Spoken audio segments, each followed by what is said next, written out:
And Elon he's a brilliant guy, and I would say that, he might score over 170.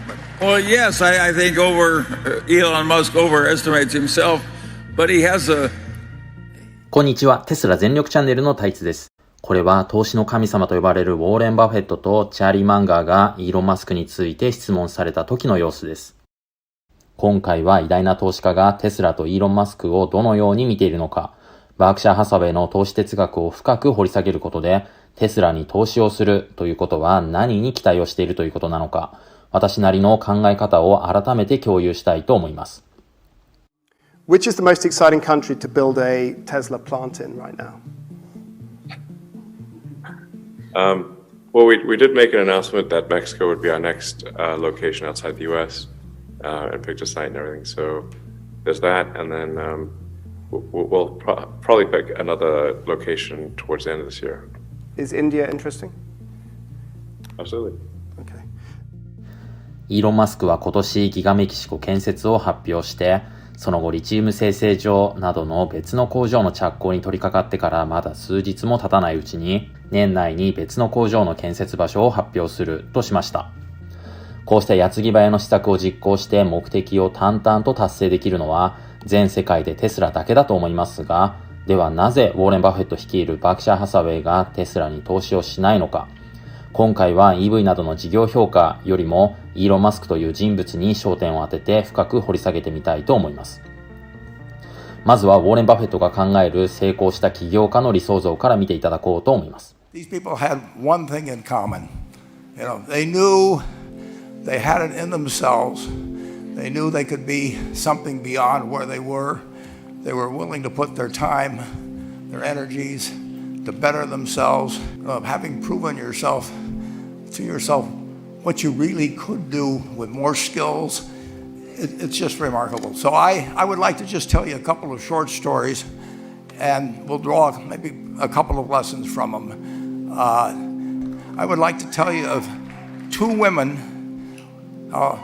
that each sold a business to Berkshire Hathaway, to me actually, for many millions of dollars. Both of them started with $2,500. By a coincidence, it was the exact same amount. It was everything they had in the world. And one of them was a woman who landed in Seattle in 1917, couldn't speak a word of English, had a tag around her neck. The tag said, Fort Dodge, Iowa. The Red Cross got her to Fort Dodge, where she was reunited with her husband who had come to the country a couple of years earlier. And she lived in Fort Dodge for 2 years, and as she put it, she felt like a dummy.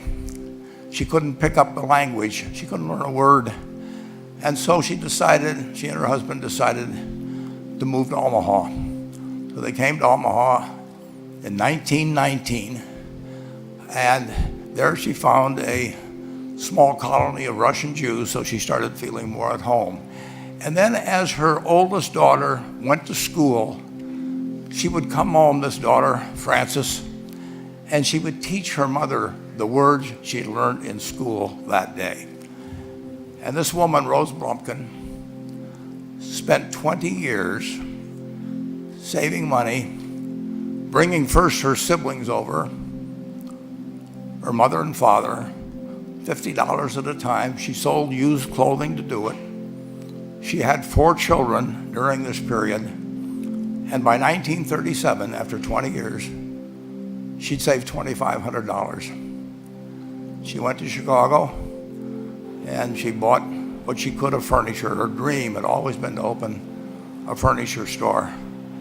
And this woman who had never gone to school one day in her life, with $2,500, but with the same spirit that the people in this room had about having a dream and working to accomplish that dream, she built a business which she sold to me in 1983 for $60 million approximately, and which did $1.5 billion worth of business last year. The 4th generation is working in that business. This woman, Rose Blumpkin, lived, well, she worked for me until she was 103. And then then she retired and she died the next year, which is a lesson to all of Berkshire's managers that premature retirement, you can't tell what's going to happen. But Mrs. B, with her $2,500, one further fact about her, she could not read or write. And she went into a furniture business, and she didn't bring anything unique in furniture, but she brought a determination to succeed. She knew she could outwork anyone else. She knew she cared about her customers. She worked at very low gross margins, but she built this incredible business. And I saw one other woman who did a similar thing with $2,500. I paid her hundreds of millions of dollars for her business. このようにローズ・ブランキン氏ことミセス B が始めたネブラスカ家具店がウォーレン・バフェットから$6000万の投資を受けた後に15億ドルにまで成長したというエピソードを紹介した上で、学歴などなくても確固たる意志と勤勉さこそが優れた起業家の素質であると教えてくれます。もう一つだけ別のエピソードを見てみたいと思います。Today I'd like to tell you about one other small business person. This person I went to buy his business from him, and he turned me down, which was very wise. But this was a fellow who was born about 8 years before I was. He was born in 1922. He was we'll call him Jack, lived in the Midwest. He was a pretty good athlete, didn't like school much. And I'm going to tell you one thing early in the story. Maybe you can figure out who the guy was. The company he built hires more college graduates each year than any other company in the United States.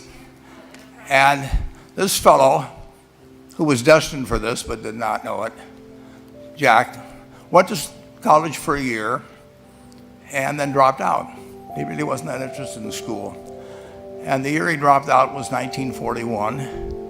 And when the United States became under attack, he went down to the Army Air Force recruiting station, volunteered, and they turned him down because he had hay fever.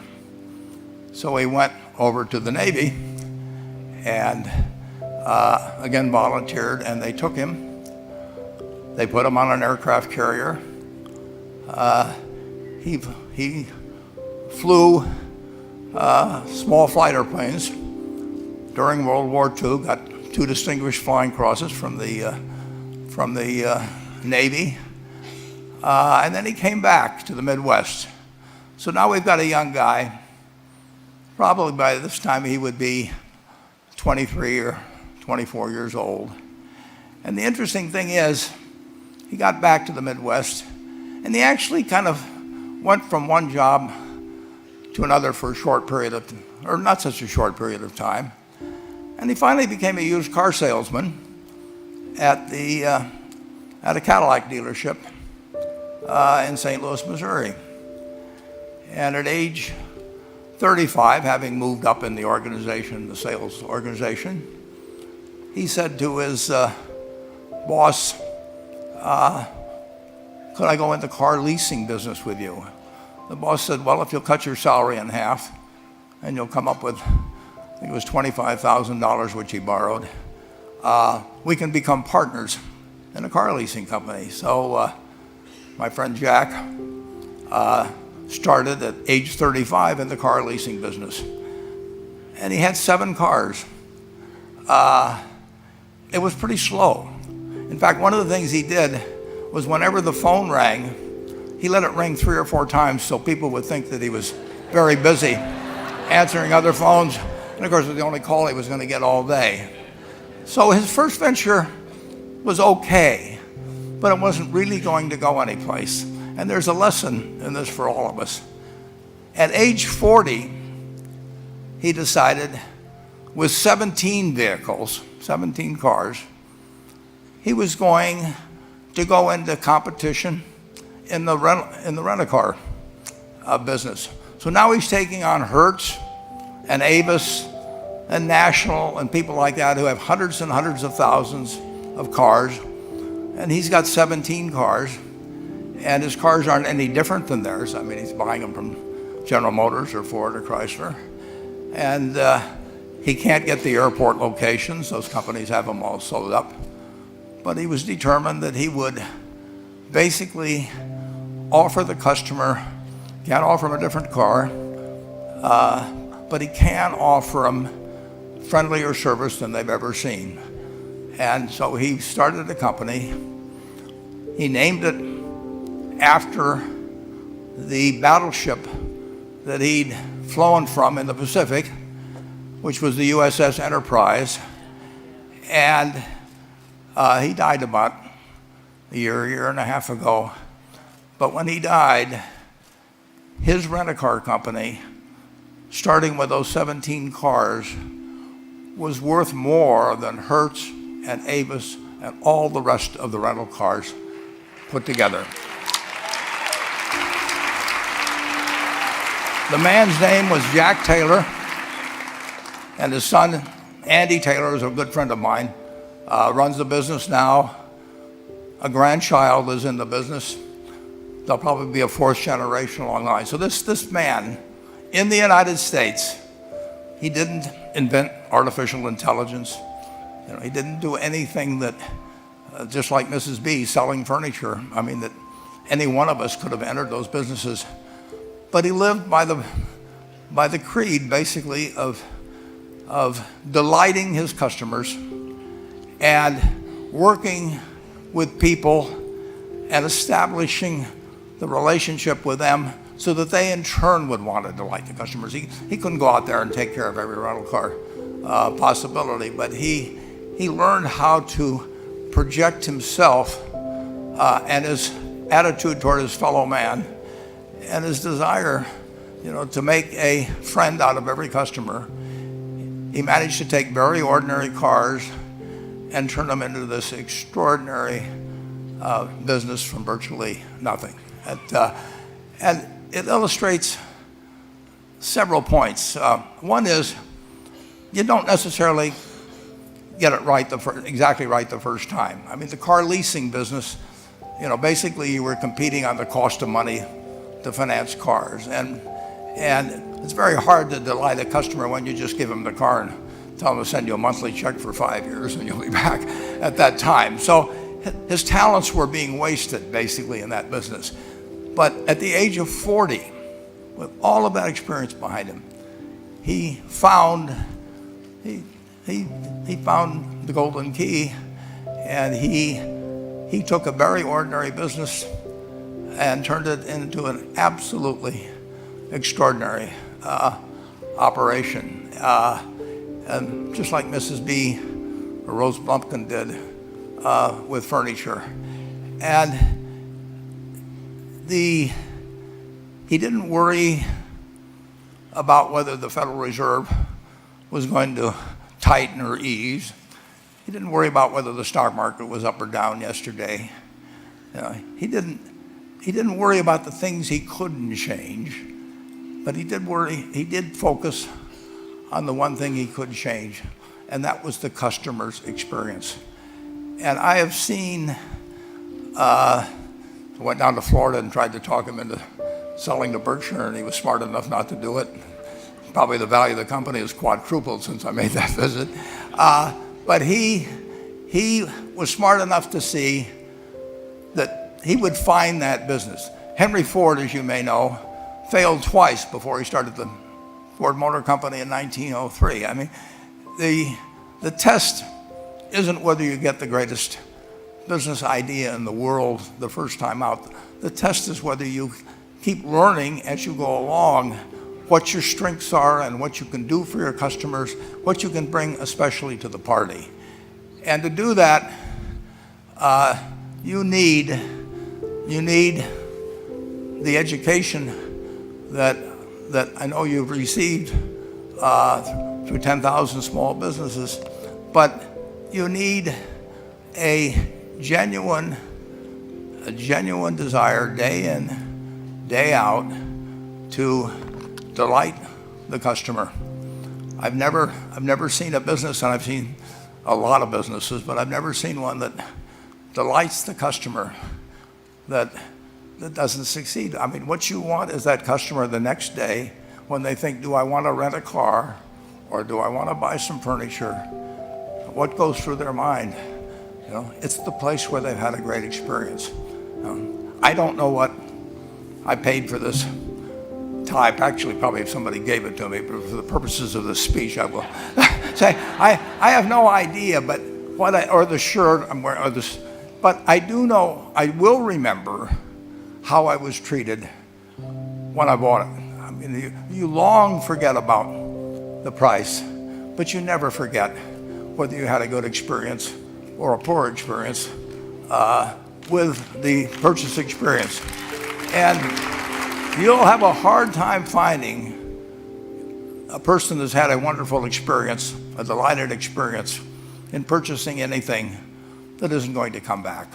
And similarly, if the memory is of rudeness, indifference, you know, whatever it may be, they're never going to come back. And as a small business owner, and as you grow, you have to not only be able to project that interest in people's well-being, in delighting them yourself, but you have to do it through other people. And you won't be able to do it through people who themselves do not feel they're being fairly treated, that their views aren't appropriately considered. So you really do have to learn to multiply yourself through other people. And the key is to, certainly in terms of your personal life, the most important decision you'll make is the spouse that most of you will likely have. And it's very important to surround yourself with people that are better than you are. You are going to move in the direction. ジャック・クロフォード・テイラーが立ち上げたエンタープライズ社は現在米国内に1万拠点を所有して年間100億ドルの売り上げを誇っています。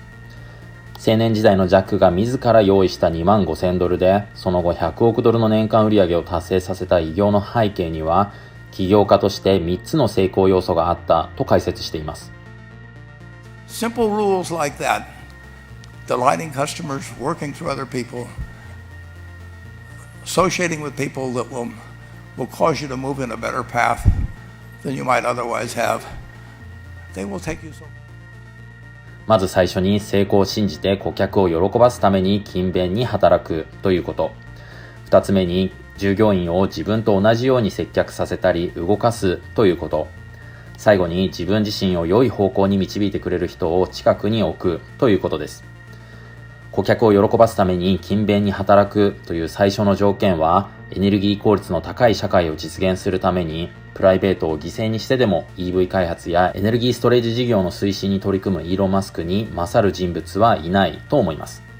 残る2つの条件については事業を始めたばかりの会社やローズ・ブランキンやジャック・テイラーのように数十億ドルから100億ドルという規模感の会社に成長させるまでの起業家には重要な条件だと思います。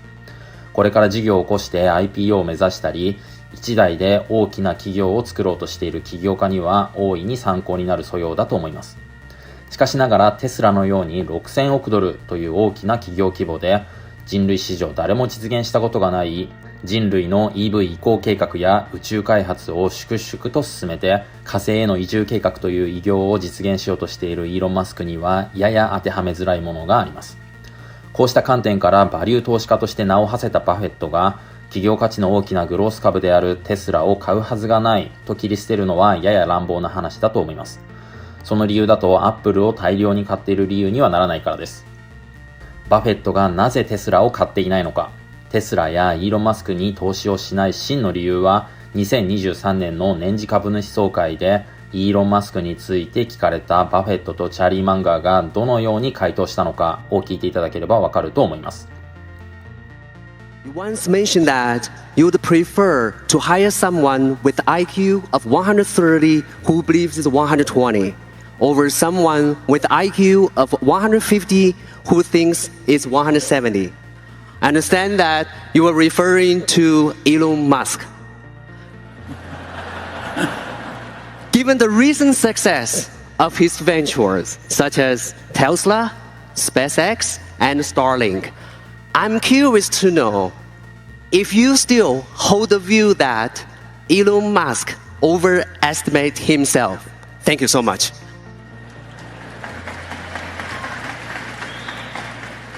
Well, yes, I think Elon Musk overestimates himself, but he is very talented. So he's overestimating somebody who doesn't need to overestimate to be very talented.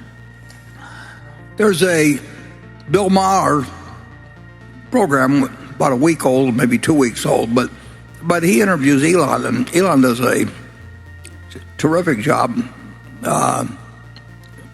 toe-to-toe with Bill Maher, it's worth watching. And Elon he's a brilliant guy, and I would say that, he might score over 170, but he,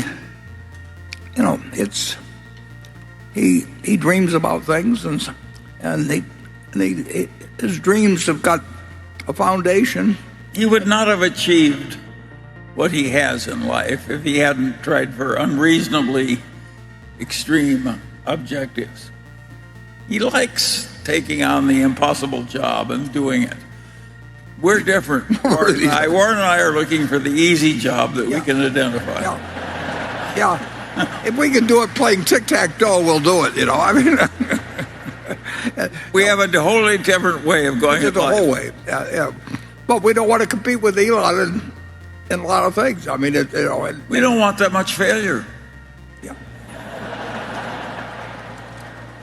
Yeah, and it takes over your life, and I mean, in a way that it just doesn't fit us. But there are going to be, there have been important things done by Elon already, and it requires. Fanaticism isn't the word. Yeah, it is the word. Oh, okay. Well, it isn't. It's a dedication to solving the impossible, and every now and then they'll do it, but it would be torturous, and I wouldn't enjoy being in his, but he wouldn't enjoy being in my shoes either. このようにイーロン・マスクの偉大さ、天才性とそのテスラの価値については、バフェットとチャーリーマンガーともに認めていて、高い目標を掲げてそれを着実に達成していくという偉業を称えつつも、一方でそこまで高いリスクを取らなくてももっと安定成長している企業があると指摘しているわけです。つまり株式市場においてその会社が割安で取引されているかどうかを判断するためには、安定的に稼げる企業かどうかを判断の価値尺度として見ているわけです。彼らの評価軸には将来飛躍する成長エンジンがあるかどうかなどは大きな問題ではなくて、彼らからすればむしろこうしたチャレンジは過大なリスクに過ぎないわけです。言い換えると、バークシャーハサウェイの投資の軸足は銘柄選びにおける収益機会の再現性や継続性に重きを置いているのに対して、テスラは今の世界での安定的な収益を継続することよりも、これからの世界そのものを大きく変えることを目指しているわけです。当然、投資家視点では、世界を変える挑戦に伴う短期的なリスクが存在することには注意が必要で、テスラに投資をするということは、このリスクを十分理解した上で、ぶっ飛んだ天才のイーロン・マスクがこれから実現しようとしている大変革を起こした後の世界で得られる大きな収益機会に対して投資をしようとしているということを改めて認識する必要があると思います。こうしたことを認識することで EV とガソリン車どちらが優れているかなどの議論やたかだか数百ドル程度の小さな株価変動に感覚を奪われずに長期視点でテスラの本質的な価値を見据えて投資をすることができるわけです。今回の内容は以上です。もしこの動画が気に入っていただけたらいいね、フォローボタン、通知ボタンをオンにしてもらえると嬉しいです。それでは次回の動画でお会いしましょう。バイバイ。